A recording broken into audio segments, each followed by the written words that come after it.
Very good evening, friends. Meeting again in the session of Stuart Close Philosophy, and we are discussing regarding the new chapter that is the symptomatology. We have to go ahead with this chapter. The only introduction of this chapter we have discussed in last lecture. So he has introduced about the concepts about the homeopathy and homeopathic materia medica, why it is important to know the symptomatology, because homeopathic materia medica is written in the same language as patient has narrated, and anyone was the first one who started writing it down in the same manner, because of which it is possible to match with the help of law of similars and to find it out a right remedy for the patient. And that's why one must know the symptomatology clearly. So this with this introduction, he turns now towards the symptomatology. So we'll start with page number 149, symptomatology, Stuart Close. The first requisite to a correct understanding of subject of symptomatology is to know the full meaning of the word symptom and all that it involves. So he starts with explaining it in detail, and he starts with exactly what do you mean by the symptom. If you know the exact meaning of symptom, then it is possible to understand what is symptomatology. Knowledge of the true nature and the constitution of a symptom is necessary in proving or testing medicines. In the examination of a patient, in the study of materia medica, and in the selection of and management of the indicated remedy. So he is explaining if you want to find it out a right remedy for the person. What is important is the knowledge of true nature and constitution of a symptom, specifically during the proving. When you are proving and testing the medicines of healthy human being, you must know the symptoms properly. You should be able to write it down all the details what the patient narrates or what the prover narrates. If you are a drug prover, you are conducting the drug proving, and then it is your duty to write it down in the same word or in the very expressions as expressed by the prover, so that if you know it, then it is possible to write it down in the proper words. Same is important when you are taking it from the patient, when you are dealing with the patient during the examination of the patient. Whatever the patient narrates, you should write it down in the same very words, very expression. And then in the study of the materia medica, again it is necessary. Because if you understand the language of this nature in the form of symptomatology, then and then it is possible to apply the law of similars. Without that, it is not possible to apply the law of similars. And that's why he says, in the study of materia medica and in the selection and management of the indicated remedy. So for all those purposes, it is necessary to know the symptomatology. It is a standard by which to judge the reliability of the proving, a clinical case, an examination record, or the professions of now coming conferer. See, if you know the symptomatology properly, then you understand whether this symptom is important or not important.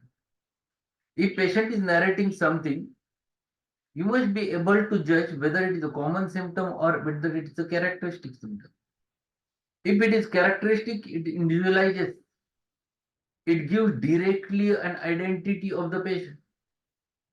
Patient comes to you with the very specific expressions, and the expressions are full of worry, and he talks to you, doctor, really are you going to get cured?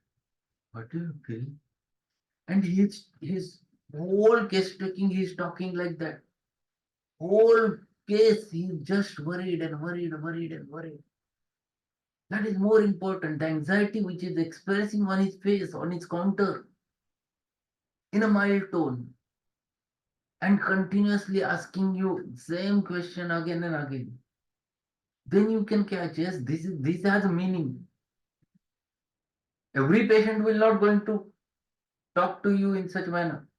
This is unique with this patient. The anxiety is dominating in that individual, and that is anxiety about health, anxiety about his disease, anxiety about fear of death. All those things comes together, and then you catch, this is arsenic. For that purpose, it is necessary to understand that importance of symptoms. And for that purpose, it is necessary to know symptomatology properly. So, every aspect is necessary to understand symptoms. Ignorance of the nature and constitution of the symptoms on the part of provers, directors of the provings, and the physicians has resulted in the production of certain provings and books on materia medica, which are practically worthless, and the publication of reports of the cases which have served no better purpose than to float their authors' names on the sea of printers' ink. If you don't know all those things, if you are not taking care of doing the proper proving, if you are not having a knowledge of symptomatology, if you don't understand the nature's language, what the patient wants to say, what the patient exactly wants to explain or express. If you are not able to understand that from the prover's mouth, you will not going to write it down in your mathematics. That proving is of zero use. And if you are using that, then you will fail. So it is too important from the provers, from the patients to follow what the nature is expressing. The very symptoms which the nature expresses always have importance. Patient comes to you. Patient says, Doctor, yesterday I had a burning over here. Then he explains, then it has transmitted to that area. Then yesterday again over here, and today again over here. And it is so much burning, doctor. I could not tolerate. Now it is your duty to understand what the patient is expressing. From the general practitioner point of view or from the modern practitioner point of view, this doesn't have any significance. It will not going to give anything. From your point of view, if you know the importance of it, you will come to certain conclusion. Then you will catch, yes, this is important from your point of view because patient is narrating it in a proper manner. It has its own meaning. He tries to explain it in such a manner and which has the meaning. So what the patient is expressing? Patient is anxious. Second important thing he is expressing, yes, these features from scientific point of view, you feel this is hysterical. No, patient expresses with his own individuality. He expresses it with the tip of the finger. He expresses that there is a changeability over there. And every time he is putting the finger, then you can catch, this is Kalibi's pressure, where the shifting fence is important. Second important thing, he is indicating it with the tip of the finger. He is expressing it as a pen in points. Then you catch it. From your point of view, it has meaning. From others' point of view, it doesn't have meaning. And this is what one must know. If you are able to understand all those things, what the nature's language is, then you will going to produce very good results. Such productions consisting largely of commonplace generalities, indefinite, pathological names, and pseudo-scientific instrumental and laboratory findings reveal the ignorance of their authors of all that goes into the making the reliable cures and provings conducted under classical homeopathic principles. If you go on writing down the names of the diseases, giving the names, finding it out, what is pathology over there, asking patient to go for investigations and all we are thinking in the same direction as the modern practitioner do, and you are thinking in the direction of a disease, you are just you are not following homeopathic principle, you are following what the allopathic principle is there. That is, your prescription depends upon name of the disease and it fails.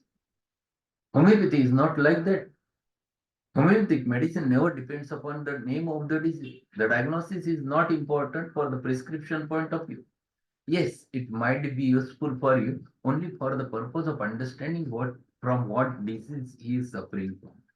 In order to know the prognosis, in order to know the pathophysiology, but it will not guide you to reach to the right similitude. And that's why you must know which symptoms are important from your point of view and which are not important. The result is useless to prescriber because it does not contain element upon which homeopathic prescription can be based. If the patient comes to you with a diagnosis that he is having the CA tongue, patient comes to you with CA tongue, what medicine you are going to give? Whether there is any specific medicine, are you going to prescribe for the cancer of the tongue? If your thought is like that, you're going to fail in the prescription. But if the same patient, you will ask what is your problem, what how it troubles you, and patient explains, see, there is a severe burning over there. It is since long time. I could not tolerate anything. I cannot swallow.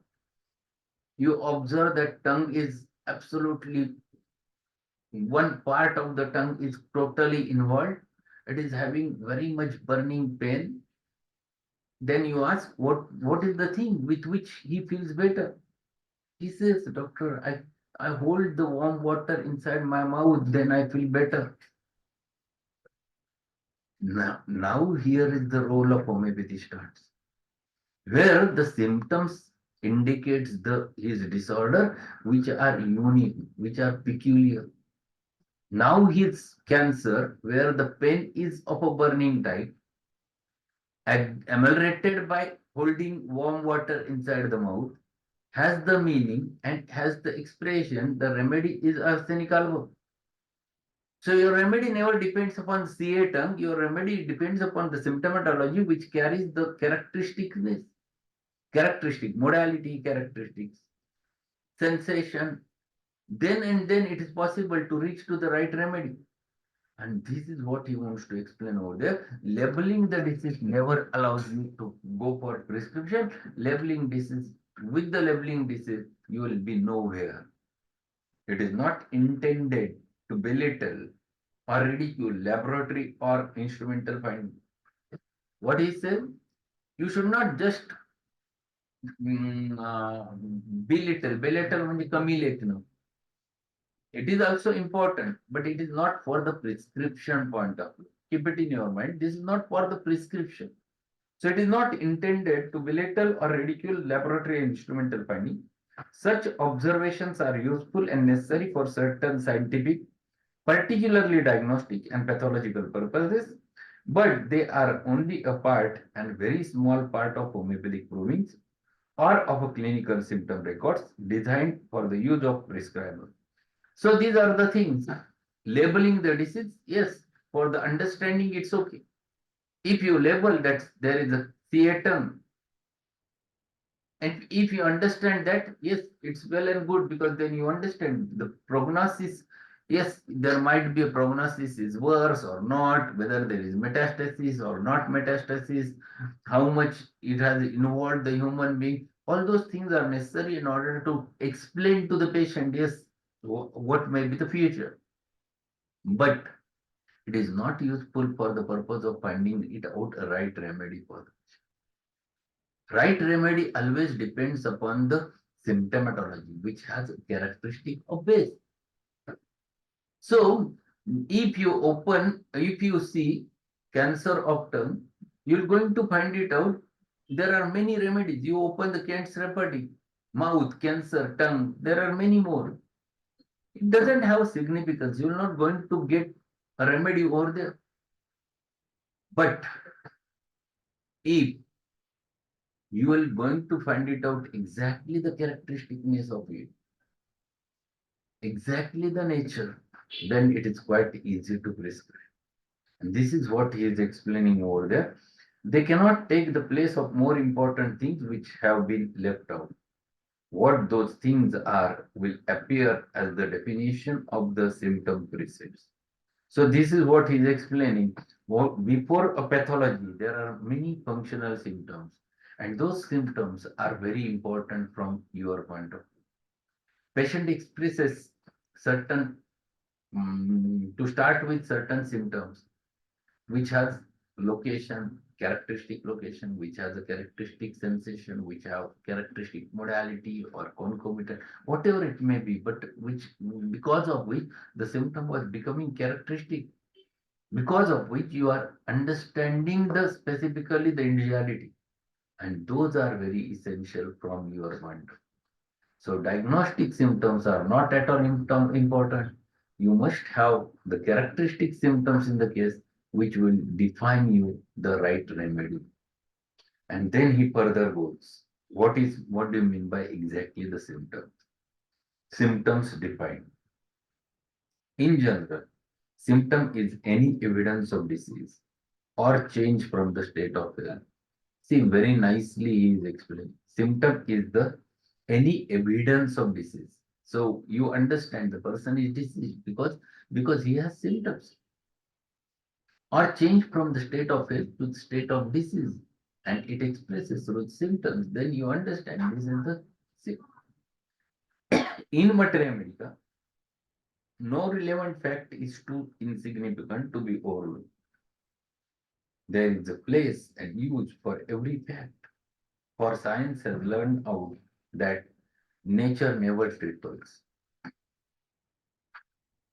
See, the sentence is very important. In materia medica, no relevant fact is too insignificant to be overlooked. If you are reading materia medica, just understand.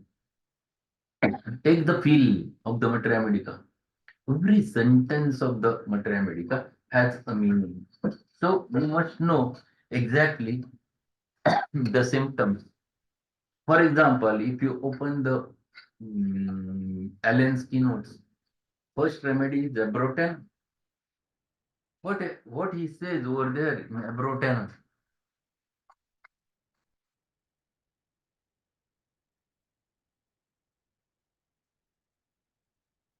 There is one symptom on the first symptom on the Allen's keynotes, alternate diarrhea and constipation, lyenteria. First important sentence from the Allen's keynotes in the first remedy Abroten. What do? We just read and forget. We never think. Right? Alternate diarrhea and constipation. Yes, it has a meaning. Sometimes there is diarrhea, sometimes there is constipation. But what type of diarrhea? Lyenteria. And what is lyenteria?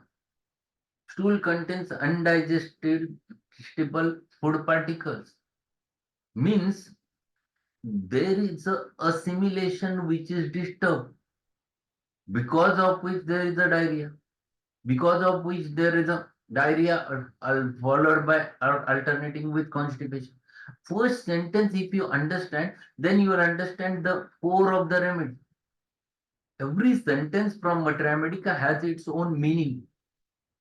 We never think over it. We read just to read. If you open the Borix Materia Medica, Adonis vernalis, the first sentence, it is a heart medicine. Very important thing. It is a heart medicine, and it is a remedy for the rheumatic heart disease. Second sentence followed by rheumatic heart disease. You get the core. You must think. It has a meaning. It immediately stimulates your mind to think in that way. This remedy has very specific site of action. If you open the natrum sulfuricum, you're going to get over there a liver remedy. Directly action of the remedy, the core you can get. Every sentence from the Materia Medica has its own relevance. If you open the Palladium, see the first sentence, an ovarian remedy. Every word from the Materia Medica has a meaning, and it gives you exactly the nature of the remedy. And that's why he explains that in the Materia Medica, no relevant fact is too insignificant to be overlooked. There is a place and use for every fact. For the science has learned that nature never triples. Very important thing that nature never triples.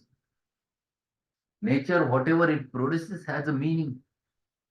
It expresses the very expressions of that individual.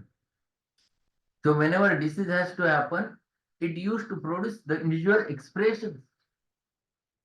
One patient comes to you with a malaria, with a chill, very specific at the 4 a.m. His nature has produced it specifically chill at 4 a.m. Another patient with the same malaria has the chill at 11 a.m. The third patient comes whose chill is at midnight, 12 o'clock. Everyone is expressing that chill at a different time.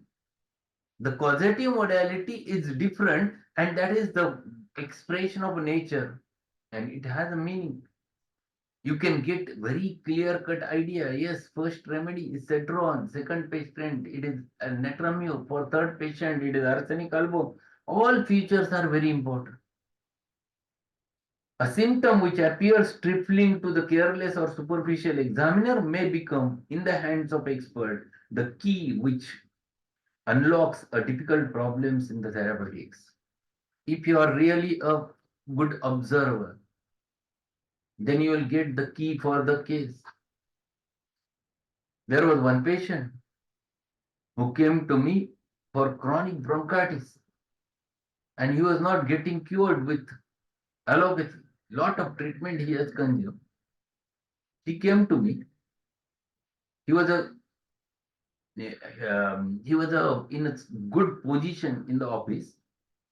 And when I asked everything, whole case technique, I used to put the question, and he used to say, yes, doctor, yes, definitely. Yes, it works like that. Yes.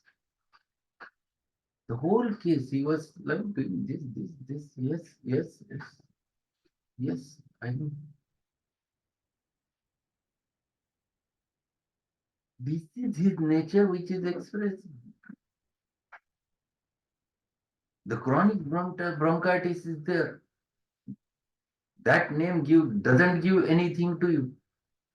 But what gives you the meaning? When I asked, how is the thirst? I don't like drinking water. In a whole day, I drink 1 glass of water. See the way he's presenting. See the way he's expressing. It is in a mild tone, thirstless, answer nods by pulsatilla. Finished. You are coming to the conclusion with the help of all those features, and you should be a very good perceiver if you want to become a homeopath. And this is what he is expressing, that a symptom which appears trifling means शुल्लक. If it looks trifles to a careless or superficial examiner, may become in the hands of expert the key which unlocks a difficult problem in therapeutics. And this is what is the homeopathy is there. Homeopathy gives you in such a way to understand exactly what the patient is expressing, what he is asking for. Give me pulsatilla, like this. His mild tone, his answering nodding by, his thirstlessness defines the remedy, not the chronic bronchitis. And this is what we have to learn. And to one more paragraph, we'll finish. Hahnemann defines symptoms broadly as any manifestation of deviation from the former state of health, perceptible by the patient, the individuals around him, or the physician. We have here the basis of common division of symptoms into two general classes, subjective and objective. So what he says that Hahnemann have divided symptoms. It is nothing, he has defined symptoms as an external expression, manifesting externally in the of the inner deviation of the state of health. They are of two types. First is subjective and another is objective. What is the definition of subjective symptom? The symptoms which are felt by the patient and not observable to an observer are called as subjective symptoms. And the symptoms which are felt by the patient as well as observable to an observer are called as objective symptoms, which are very important, subjective or objective. Which symptoms are important from your point of view, on which you can believe a lot, subjective or objective? Objective. Why? Because it is in my observation, and patient is in front of me, and it is actually pure symptom. Keep it in your That mind. cannot deceive me. Keep it in your That mind, cannot deceive. Dr. Utpal and Dr. Rushali madam. I want to say very clear-cut idea. Objective symptoms are signs. They are pathologies. Objective symptoms never gives you remedy. For homeopathic point of view, objective symptoms has very less meaning as compared to subjective symptoms. Subjective symptoms always give the individuality because subjective symptoms defines the individuality. Patient comes to you, doctor, I am having very severe headache. It starts from here and then it turns up and then it settles over my right eye and I cannot open the eye. Whenever I look towards the light, it gets aggravated. Subjective symptom, you are not watching, it is not useful. It is not giving you, yes, you are able to watch, not at all. It is there, subjective, but defines the remedy. And patient comes to you with a pathology over there. There is a tumor over here, big tumor, objective symptom. Is it can you are you able to give him a remedy? Not at all. Subjective Sir, one always. way it is. Sir, Subjective one way. are subjective symptoms are individualistic symptoms. Objective symptoms are very less individualistic. Occasionally, if it has a clear-cut characteristic which is expressing over there, then and then only it has a meaning. Otherwise, objective symptom has very less importance as compared to subjective symptom because subjective always expresses the indications which are very important from your point of or from prescribing point of view. Objective symptoms gives you common symptoms which defines the diagnosis but not the remedy. So this is too important to understand that objective symptoms are only guides you to come to the conclusion of diagnosis. So I think we'll stop over here and tomorrow we'll continue with the next paragraph.